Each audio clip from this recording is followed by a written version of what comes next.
Good day. Welcome to the 2015-2016 Renewal Application Guide for Registered Programs webinar. My name is Dr. Charles Chaffin, Director of Academic Programs and Initiatives here at CFP Board.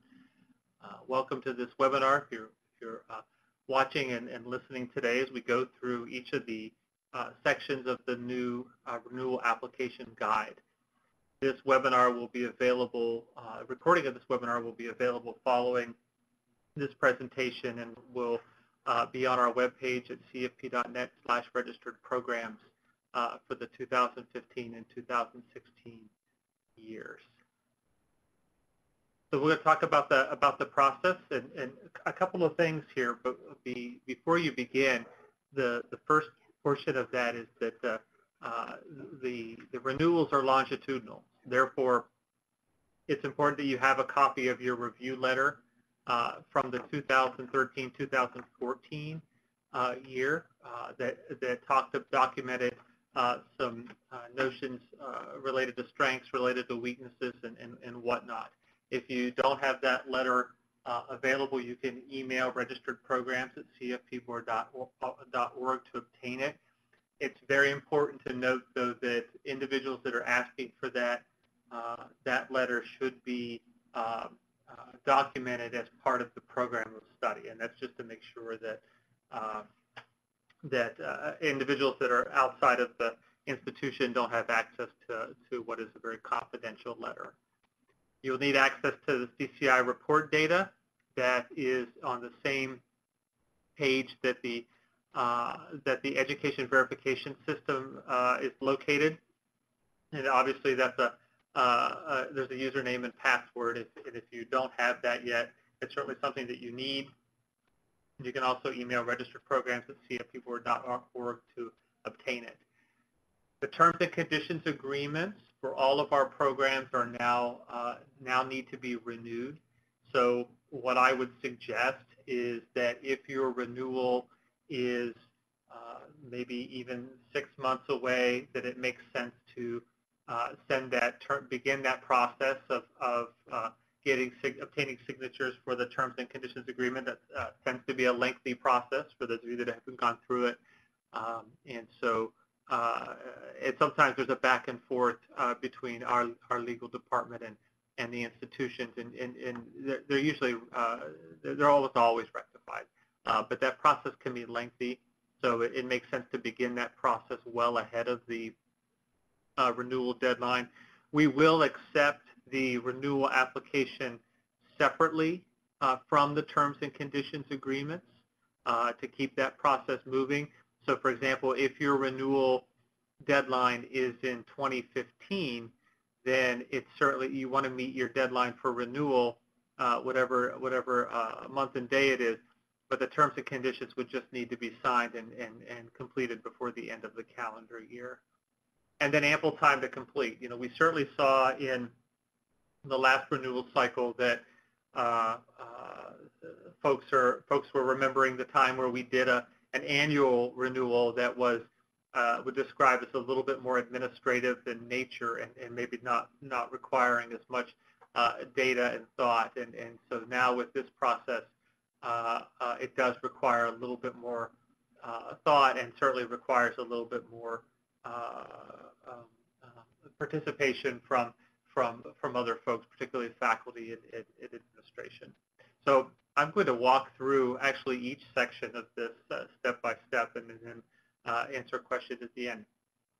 Section 1 is merely the program profile, the name of the institution, the program title, the website of the program, and the address. I will say that there are a large number of our programs who have website addresses on our page, because whatever website you give us here goes on to our listing on our own website that isn't accurate or isn't up to date. So I would encourage you, even if your program is not up for renewal in the very near future, to make sure that that link is accurate and up to date. We will use whatever web address you provide to us. And in some cases, what I see is that some institutions send a website that requires a couple of additional clicks for the student to get to the program, particularly on the certificate program side. So we get a high amount of traffic on this listing of programs. So please make sure your program website is accurate. We really don't check it. We take whatever it is that you provide to us. Section 2 is the program contact information, the primary contact, the program director, the dean, the chief academic officer. Pretty self-explanatory, although I will say that in some cases, thinking about who the dean and chief academic officer is and keeping that up to date, because we do engage those individuals both in the review letters as well as with the access to the CCI data and the exam information and verifications and whatnot. So again, please make sure that you've got the right individuals listed in that area. We have a page for additional contacts, and our programs are doing better at that, of submitting the names and emails of faculty within the program so that we can engage them, or Career Center personnel, or administration if it's an assistant dean or department chair or whoever it might be that you would also like to have listed as being part of our communication regarding the program. We'd be happy to include them in future correspondence. Section 3 is the program description, the type, the program level, whether it's for credit or not, the regional accreditation. With a couple of exceptions, it would be the national accreditation, and then whether you're accredited by more of a discipline-based accreditor, whether it's ACSB, ACBSP, or AAFTS. Including that there is certainly important as we track all of that.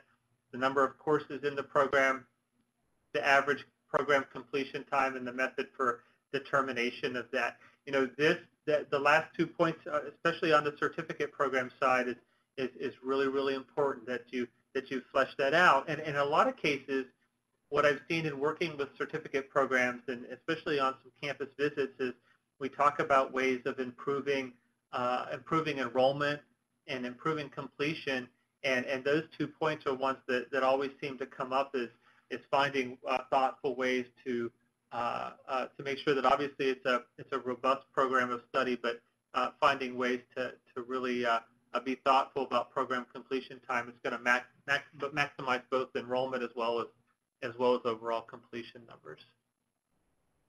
Section 4 is a brand new section, as I announced in January and actually announced back in August of 2014 as well. This is enrollment data at 2 different points in the program of study: a matriculation enrollment, and that is entrance into the program of study is defined by your institution.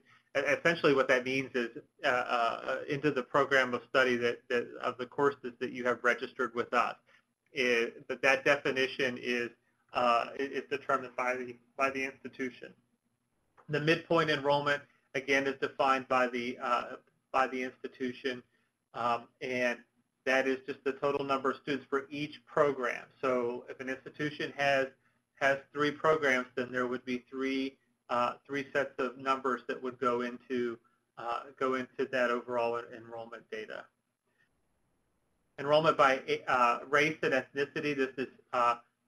These are definitions provided by the U.S. Department of Education. I know that all of you are providing this data to other oversight bodies, and we're using the exact definitions that the Department of Ed has developed.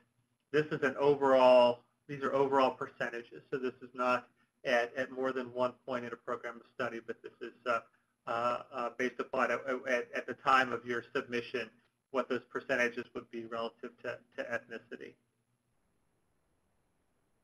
So talking about the Certification Completion Initiative reports, getting into further into this section, this is the document that you have available on our site next to the education verifications, and I'll point it out here in a little bit. But this is relative to, for those of you that aren't aware of this yet, this is the report that illustrates the progress of your graduates relative to 4 stages of certification: matching a CFP board account, sitting for the exam, pass the exam, or certified. So as a reminder, you send in the graduates of your program to CFP Board as they finish. Since 2012, we've collected that data, and now we can show you in this report back what the progress is relative to each of these areas. So the reason why there's a circle around the 2 points is, as all of you are probably aware that we've announced earlier, we're looking at these 2 points as points that the programs have influence and hence are part of the registration process now. Passing the exam is at best an indirect variable of program quality, so we don't look at that, and we don't look at certified, as there are lots of variables that go into an individual completing certification, and many of which are beyond the scope of a registered program. But the first 2, an individual having an account with us before they graduate, and individuals sitting for the exam, is certainly 2 that we think are important. And as a review, those percentages on the left, the blue, is the percentage of graduates of a particular program who have a matched account or sat for the exam or whatever since 2012. And then the number on the right is the national average relative to that type of program. So here, this is a certificate program example. So the gray is the national average for certificate programs for each of those. So you need to make sure, and this data I should mention is on that site.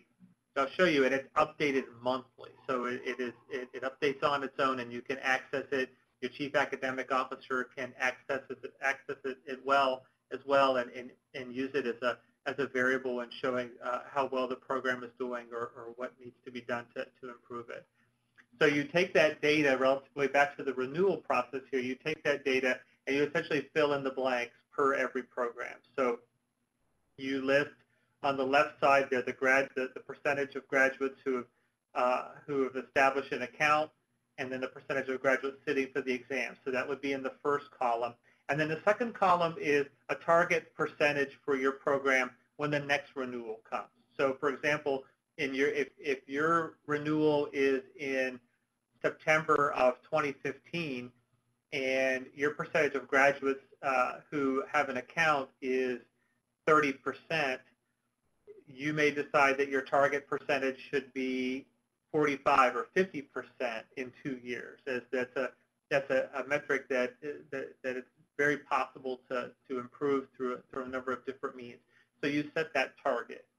Now you'll note that what I didn't do here is say everybody should be at a certain benchmark relative to a specific program. So, we didn't say that certificate programs should have 80% of their graduates with an account. We're at an initial phase of this, and I think we need to be very thoughtful that different institutions have different challenges and different opportunities. So therefore, we really want to leave it up to you all to determine what an appropriate target might be. And then based upon that, go ahead and talk about what actions you plan on improving relative to those areas. So, with an account, it might be something that you're requiring students in a particular class to establish.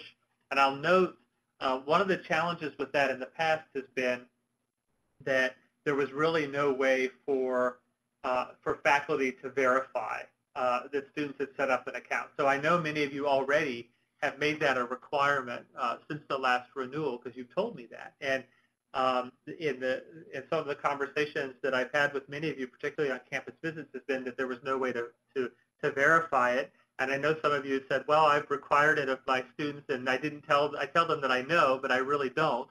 Well, now you'll get there's an email confirmation that the students get when they've set up an account with us, and you can ask them for that document. We just added that last week, as a matter of fact. So I heard your issue there, and that should be able to that should help. And then things like discussion of to improve these two variables. Two variables, discussion of the benefits of certification at several points. Whether you're bringing in practitioners, you're talking about folks that are talking with folks that are CFPs and engaging them and why it's important and whatnot. Engagement of employers to support CFP certification. So, because, and I've heard from many of you, because of these metrics now and because of this responsibility of improving those first two variables, many programs are looking at who they're engaging relative to employers so that they can support them in that metric. And we see that as certainly really, really important. But outlining those, you know, I'm really looking at that, and I'll be really interested to see what you all are planning to do to improve in those first two variables, so that we can look at that and find ways to collaborate to improve nationally. The next question just talks that this question's been recycled for quite some time.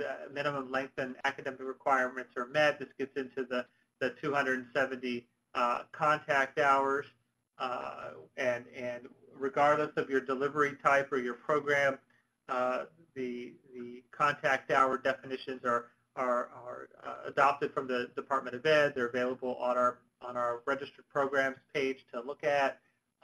But we've kept those definitions that were adopted in 2010, and nothing has changed there. Question 4: are you using student-centered learning objectives in your program? If so, how? We went ahead and we validated the learning objectives that were originally written in 2011. We validated them in 2014, and we altered them to be reflective of the new topic list now, and those are available at the same web page now. You can look at those. I'll talk about timing with the new topics here in a little bit, but it's important to note that the student-centered learning objectives are now used as a tool for exam item writers, and so having that adoption is, I think, really, really important, preparing students and not preparing students necessarily for the exam, but preparing them to be certified. I think that it provides a little bit more of a framework or roadmap for students as they go through the certification process. And quite frankly, I mean, there aren't many campuses anywhere that aren't adopting learning objectives in their program.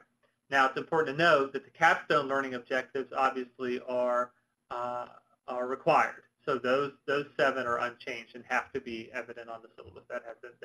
That requirement hasn't changed either. Section 5 is a continuation of the self-evaluation, and it's really important to note here that renewing every 2 years is a short amount of time. And so I don't expect that you're going to go through a comprehensive self-evaluation again that you just completed in your last renewal. Whether you're listening to this, that you have a renewal in 2015 or 2016, it's still 2 years. But I think it's important that we start thinking about the strengths and weaknesses of our programs in a more longitudinal factor. This is where the review letter comes into play. What were areas of weakness, and how have you gone about addressing those? If there are areas of weakness that are beyond CFP board requirements, then certainly the program's not going to be denied because the weaknesses still exist. But this is an opportunity to, in many cases, help you all on campus, that there's something in the letter that identifies a weakness, whether it's, you've been trying to, let's say, for example, you've been trying to get money allocated for an advisory board, and you're a certificate program in a large metropolitan area. An advisory board is not only helpful from a curricular perspective, but an advisory board can be helpful in recruitment, that you bring in the right stakeholders and you think strategically about that advisory board, and now they start bringing some of their employees into your program, and it becomes a marketing tool in and of itself.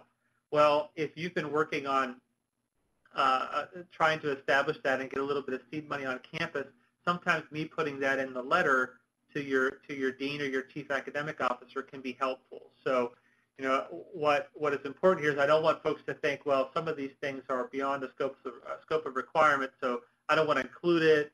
I don't think it's important. It could be something where it's not anything that's going to be get in the way of renewing registration, but this could be helpful in helping you advance the program and help you market the program and get more funding for the program internally. So this point here is really a continuation on what we identified in the last renewal and what you allocated and where what you identified and where we're going to go from there. Strengths are 1, weaknesses are 2. Anything that is that wasn't outlined in the renewal or was present in the letter, where are you with that? And you may say, we're still we haven't been able to address this issue because of internal funding. Well, then I can say that and say, it's in the letter. I can say, well, this weakness is what was identified, and this is really, really important. And I understand that there's an issue regarding funding, and that's just a point to try to be able to help you in what you're doing and leading the program. How have you identified the areas? I can tell you that question, section 5, question 3, was the question that tripped up many of our programs in the last renewal, because I didn't ding programs for the strengths and weaknesses unless they said there were none, and I haven't really ever encountered a program that didn't have any weaknesses. But it was more along the lines of the metrics that were used to identify them. So if folks said, well, I did an informal focus group with current students, well, just using current students as a metric in identifying the program weaknesses can be really tough. They may give you a lot of strength depending upon if they've received their final grade, right? So it really, the methodology there is what's critical. And so you could answer that question of saying, we're continuing to work with our advisory board. We're planning on developing an advisory board. We engage employers through our adjunct faculty. There's a number, obviously any kind of metrics relative to placement. CCI is certainly part of that. You could certainly go back to that as a point in identifying a strength or weakness or whatnot. But there's a lot of ways of going there that'll help expand the footprint and really help you. And that's what we see, that the self-evaluation is a great, I'll use it as a great excuse for the program director to engage the faculty, regardless of what type of program it is, to improve the sustainability of the program, which is what we all want. And then question 4 is, what actions have you taken, right? And what are the outcomes there? So where are we? And again, I don't expect that question 4 that this is going to be long, but I think it's important saying, touting what it is that you've done and what's working and what's not working. And again, I think about that more in terms of helping you on campus and saying, we've tried this and it's not working, and I'm happy to have a follow-up call with you, even if the program's approved and something comes up in question 4 where you're saying, look, we've tried X a number of different times to improve something, and we haven't gotten there. I'm happy to get involved and offer some suggestions and whatnot that have nothing to do with registration. The program will be approved, but may help you in what it is that you're trying to do. Question 5, future opportunities relative to program sustainability or student achievement that you plan to pursue. This is an opportunity, so question 5 really is there for 2 reasons. The first reason is it's designed to help folks think more strategically about the program and thinking about what opportunities may exist down the road. And question 5 is also designed for our program directors that may not have a voice on their campus because maybe they're part-time folks or whatever the situation might be. This is your opportunity to share ideas about your program that could come to me, and I can put them in the letter and say, gosh, these are really great things, and I highly encourage that you look at these and whatnot, and then it goes to the dean. So I really see that as an opportunity to really think long-term and hopefully get it in front of the right eyes of the individual. So as I mentioned earlier, the topic list, the format is the same. The difference is, of course, we're going through as we announced in the January webinar. And if you don't know the new topics yet, they're in the applications that are on the Registered Program site. And then we discussed those at the January webinar, and that webinar is also available at the same site. If you're renewing your program between January and July of 2015, you still need to document the current 78 topics because they're in effect until August 1st. But you do need to indicate that you will make the change to the 72 topics effective August 1st. That's for folks that are renewing up until that date. That's when the requirement stays in effect, and we will provide oversight to that until that point. If you're renewing beyond August 1st, then you're just going to be focused on the new topic list. Initial applications from here on out are with the 72 topics, and no longer are we accepting applications for the old topic list. Even if a program is hoping to get up and running over the summer of 2015, which is only a couple of months away, it makes sense that we get to the new topic list right from the very beginning. So points to consider here overall.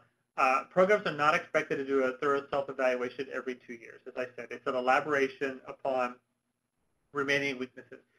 Please use your renewal letter from the last renewal. I think it's going to, first of all, I think it's going to make the process easier for you.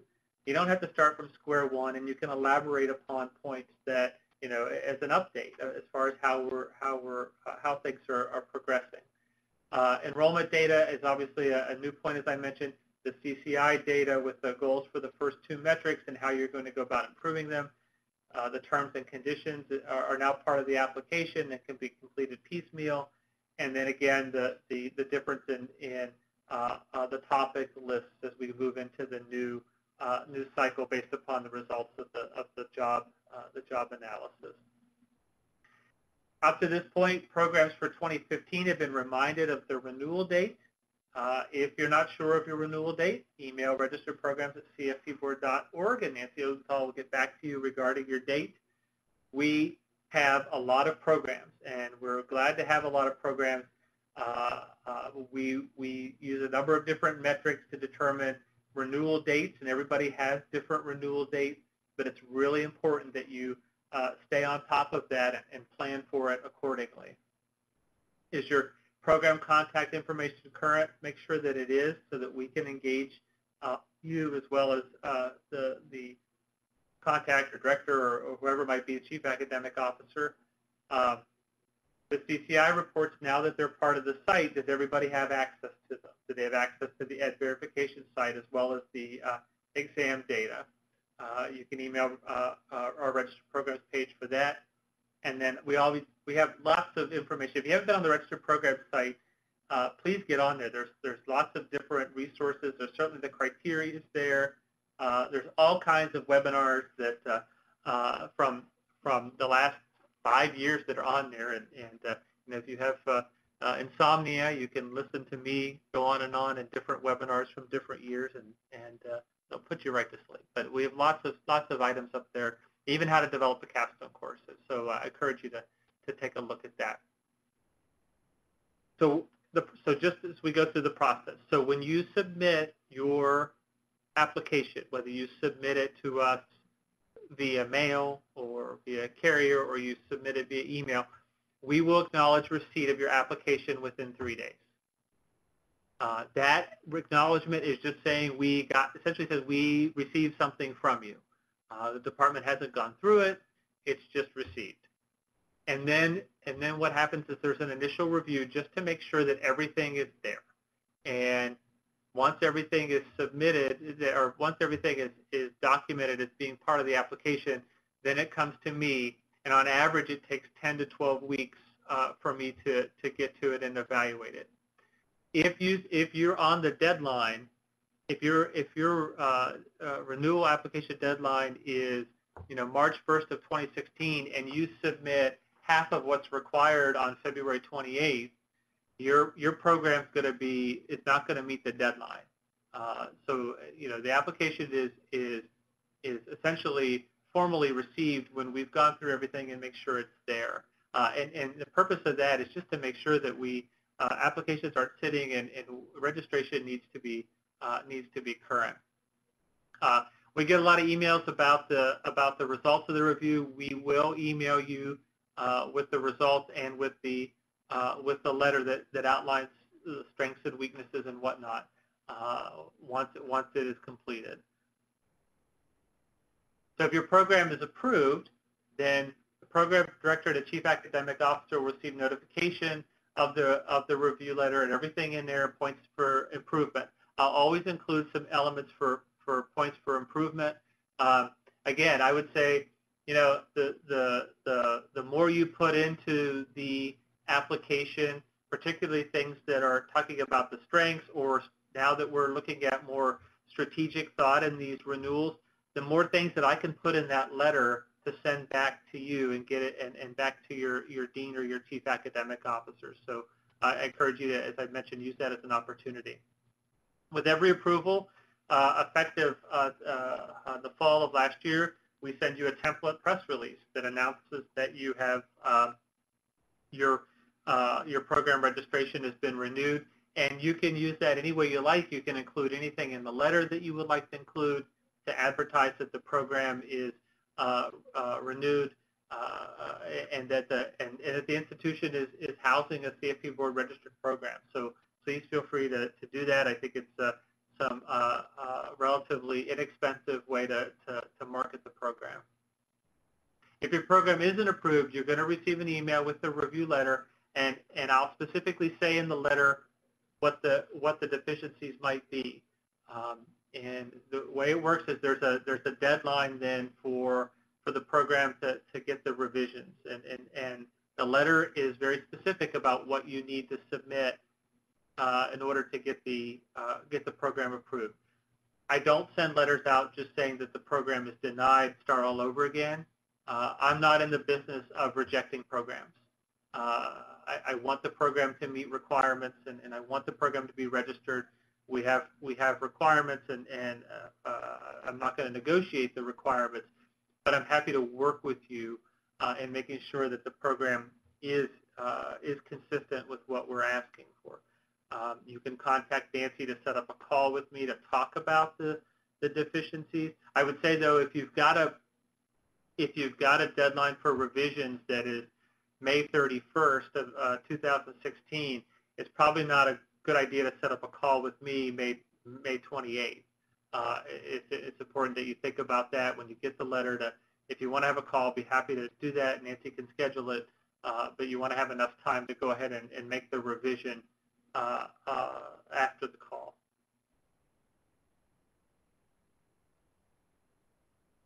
On the page, one of the things I want to point out too is on the page that has the ed verification site, the CCI reports. We're now effective in January of this year. We are now giving you a list of the students who have taken the exam from your program.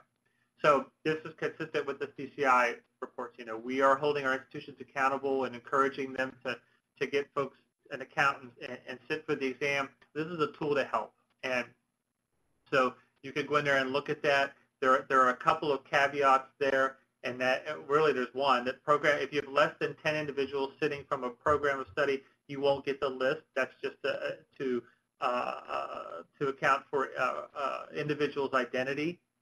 Once you get to 10, then you would get the list, or if you get to 3 exam cycles and you've only had 4 students, then you would get those 4 because it would be spread out over a year's time. But that is now available, and that's on the site right here. It's up right now. So you see the uploading the eligibility list after the welcome banner, and then the CCI report, and then the exam takers report. So all of that is available, and as I mentioned, those are automatically generated and are quite current.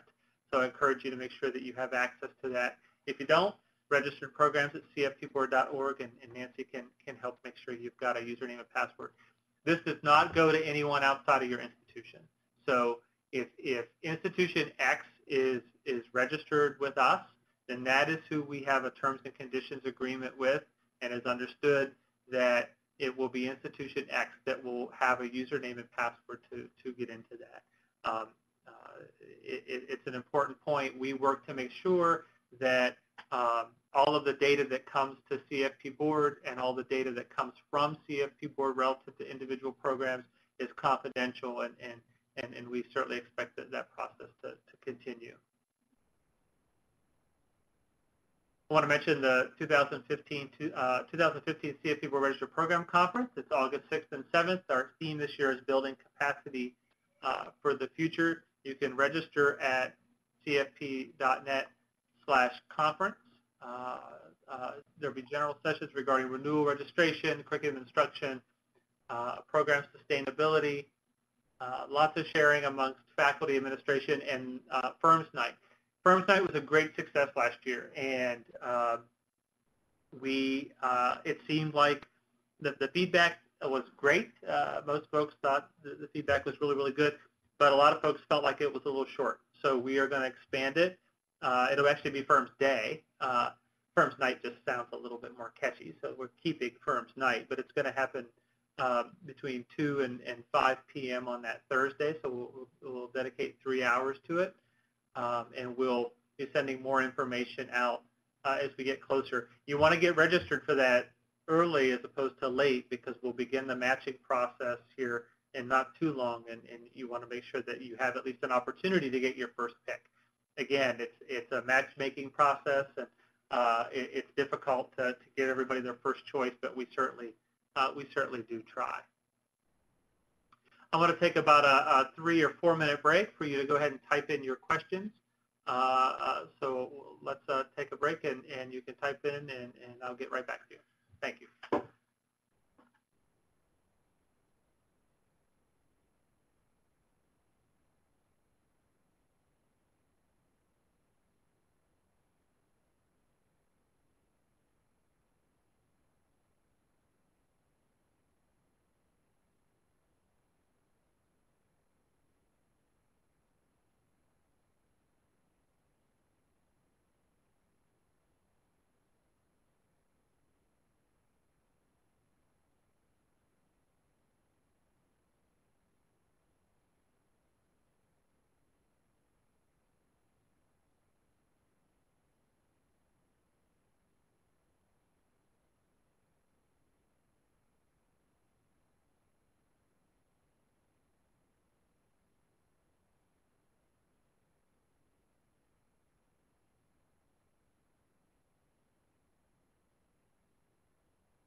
All right, so you still have time to type in your questions. I'm going to begin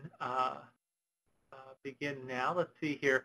So sample assessment rubric. The only sample assessment rubric is the one for the capstone course, and it is available on the Registered Programs page. You got to go into the formal name for that is the Financial Plan Development course, right? That's the formal name for the capstone course. But there's all kinds of resources under that title, and one of which is a sample assessment rubric. Oh, lots of questions. That's great.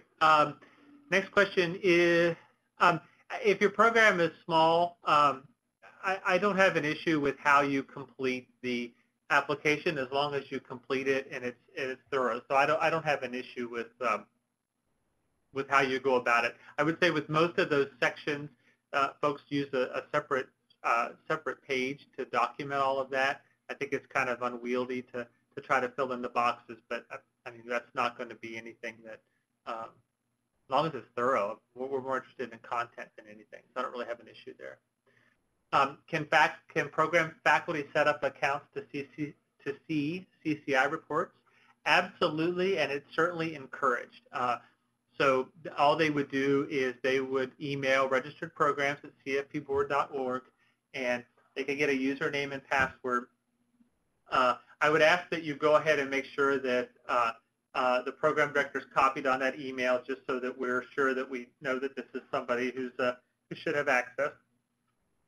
And then you could have 6, 10 different people from your program have access to that. Now, the only tricky, it's not tricky, but the only part to keep in mind is that to us, they will be listed as a primary contact or one of several primary contacts, and they wouldn't be listed as a faculty member, which really wouldn't be a big deal, but it's just important to note. But yeah, they could have access, and that's certainly encouraged, because I think that's a great point that folks should have access to it. They're all part of that. Will CCI reports ever go back prior to 2012? Well, ever is a strong word, but I would probably say no. You know, we've had some institutions that have wanted to send in or have sent in the list of graduates prior to 2012 to get that CCI data, and we've been able to do that. But it's not going to be part of this report. And I mean, that's a good point. You know, one of the things I usually mention when I talk about it is that on the heading of the CCI report, I have listed initial data, because the window is really, really small. Even for certificate programs, I mean, it's getting pretty close from 2012 to now. We're starting to get a sense of things, but you know, on the baccalaureate side, we certainly don't, or even the master's side. So it is really initial data. But that's if an institution wanted to go back, we would have to get all the data that you send in of your graduates prior to 2011. You'd have to send that to us in a spreadsheet. If you're interested in doing that, email registered programs at cfpboard.org, and they can talk with you about how to submit all of that.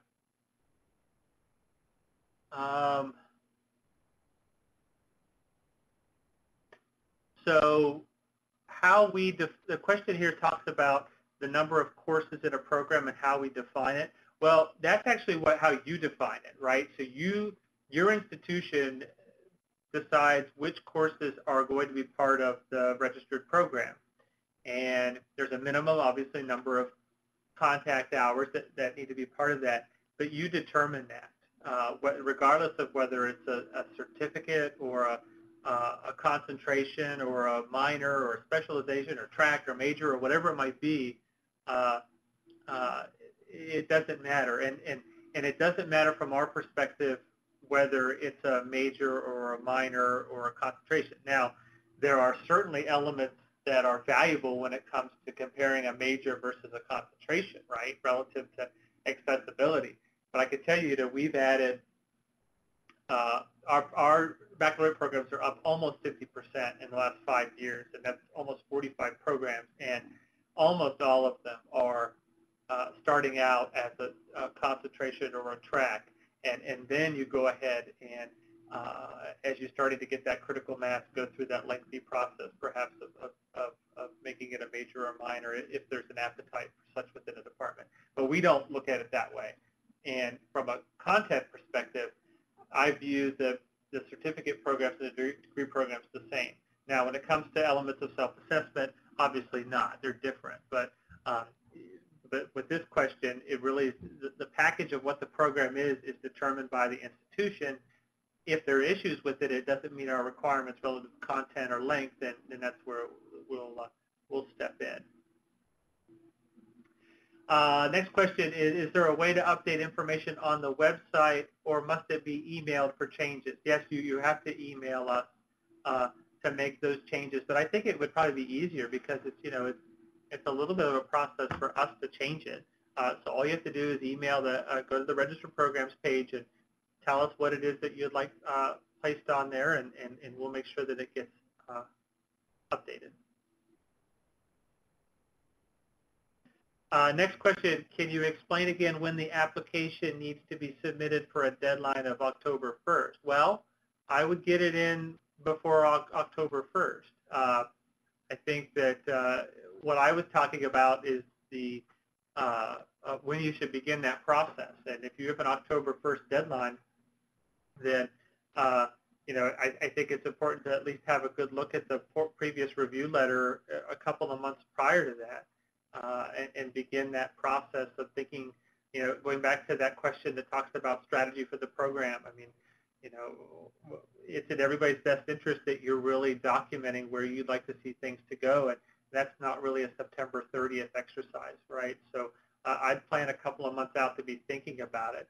I don't know if it requires that much more administrative work now than it did a few years ago. I think it requires more thought than maybe it did a few years ago. And I should point out, everything that's in here is, I want that to be consistent with what other bodies are asking for, and I don't want this to be just an exercise for the sake of doing it. And we kind of saw that a little bit in 2012, and it was time to make a change from the annual renewals, and I think we've done that to make this a worthwhile exercise for everybody. So the question is, I have my CCI report, but where is the review letter from the previous review? So the CCI report is available on the site, but the review letter you have to get from from Registered Programs at cfpboard.org. So that has to come from Nancy. Now, it's a great question because I am working with our IT department to make the review letter in that same page, but we're just not there yet.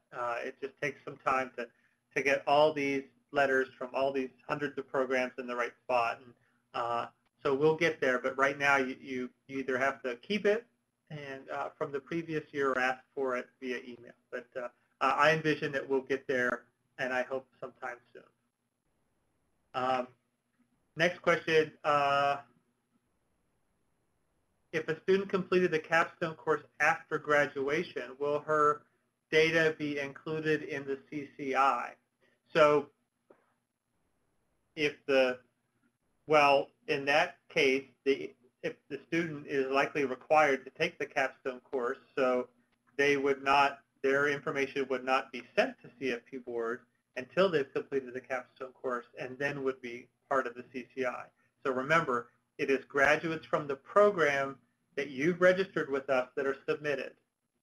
So that means that, every once in a while we have students in a baccalaureate program who take the exam before they graduate. It doesn't happen very often, but it can happen because the course is registered with us. Maybe they've taken them 5 years to graduate from their major, and they finished them all, and they've got a semester, and they take the exam before they graduate. Now, they can't be certified without a degree, but they could take the exam. So students shouldn't be. So in this, my question would be back to this individual. Make sure it's not graduation from the institution, it's graduation from the program of study that you've registered with us. That's a very, very, very important point that I want to stress. The terms and conditions agreement is part of the is part of the application, and hence it's on the website. And the Registered Programs page has has all three applications. The applications for renewal programs renewing before August 1st that have the 78 topics, and then application for programs renewing after August 1st with just the 72 topics, and then initial application. That terms and conditions agreement is part of those. I want to thank you for participating in this webinar today. I hope it was helpful. I look forward to continuing to collaborate with you on these renewals, and look forward to connecting soon. Thank you, and have a great day.